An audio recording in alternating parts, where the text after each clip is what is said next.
मकड़ी की प्रेरणादायक कहानी। शहर के एक बड़े संग्रहालय के बेसमेंट में कई पेंटिंग्स रखी हुई थी। ये वे पेंटिंग्स थी जिन्हें प्रदर्शनी कक्ष में स्थान नहीं मिला था।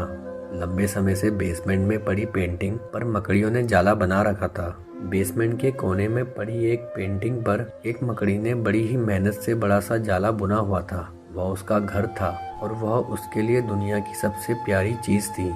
वह उसका विशेष रूप से ख्याल रखा करती थी। एक दिन संग्रहालय की साफ सफाई और रखरखाव का कार्य प्रारंभ हुआ। इस प्रक्रिया में बेसमेंट में रखी हुई चुनिंदा पेंटिंग्स को म्यूजियम के प्रदर्शनी कक्ष में रखा जाने लगा। यह देख संग्रहालय के बेसमेंट में रहने वाली कई मकड़ियां अपना जाला छोड़ अन्यत्र चली गई, लेकिन कोने की पेंटिंग की मकड़ी ने अपना जाला नहीं छोड़ा। उसने सोचा कि सभी पेंटिंग्स को तो प्रदर्शनी कक्ष में नहीं ले जाया जाएगा, हो सकता है इस पेंटिंग को भी न ले जाया जाए। कुछ समय बीतने के बाद बेसमेंट से और अधिक पेंटिंग्स उठाई जाने लगी, लेकिन तब भी मकड़ी ने सोचा कि ये मेरे रहने की सबसे अच्छी जगह है। इससे बेहतर जगह मुझे कहाँ मिल पाएगी। वो अपना घर छोड़ने को तैयार नहीं थी, इसलिए उसने अपना जाला नहीं छोड़ा। लेकिन एक सुबह संग्रहालय के कर्मचारी उस कोने में रखी पेंटिंग को उठाकर ले जाने लगे। अब मकड़ी के पास अपना जाला छोड़कर जाने के अतिरिक्त कोई विकल्प नहीं था। जाला न छोड़ने की स्थिति में वो मारी जाती।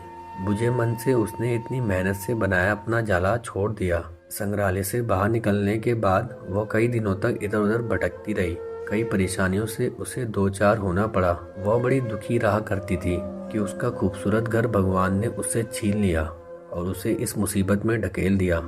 वह संग्रहालय के अपने पुराने घर के बारे में सोचकर और दुखी हो जाती कि उससे अच्छा स्थान अब उसे कभी हासिल नहीं होगा। लेकिन उसे अपने रहने के लिए स्थान तो खोजना ही था, इसलिए वो लगातार प्रयास करती रही। आखिर में एक दिन वो एक सुंदर बगीचे में पहुंची। बगीचे में एक शांत कोना था जो मकड़ी को बहुत पसंद आया। उसने फिर से मेहनत प्रारंभ की और कुछ ही दिनों में पहले से भी सुंदर जाला तैयार कर लिया। यह उसका अब तक का सबसे खूबसूरत घर था। अब वो खुश थी कि जो हुआ अच्छा ही हुआ, अन्यथा वह इतने सुंदर स्थान पर इतने सुंदर घर में कभी नहीं रह पाती। वह खुशी खुशी वहाँ रहने लगी। दोस्तों, कभी कभी जीवन में ऐसा कठिन समय आता है जब हमारा बना बनाया सब कुछ बिखर जाता है। यह हमारा व्यवसाय, नौकरी, घर, परिवार या रिश्ता कुछ भी हो सकता है। ऐसी परिस्थिति में हम अपनी किस्मत को कोसने लगते हैं या भगवान से शिकायत करने लगते हैं, लेकिन वास्तव में कठिन परिस्थितियां हमारे हौसले की परीक्षा है। यदि हम अपना हौसला मजबूत रखते हैं और कठिनाइयों से जूझते हुए जीवन में आगे बढ़ते जाते हैं, तो परिस्थितियां बदलने में समय नहीं लगता। हमारा हौसला, हमारा जुझारूपन, हमारी मेहनत हमें बेहतरी की ओर ले जाती है। यकीन मानिए, हौसला है तो बार बार बिखरने के बाद भी आसमान की बुलंदियों को छुआ जा सकता है। तो दोस्तों, कैसी लगी आपको हमारी कहानी? कमेंट करके जरूर बताएं।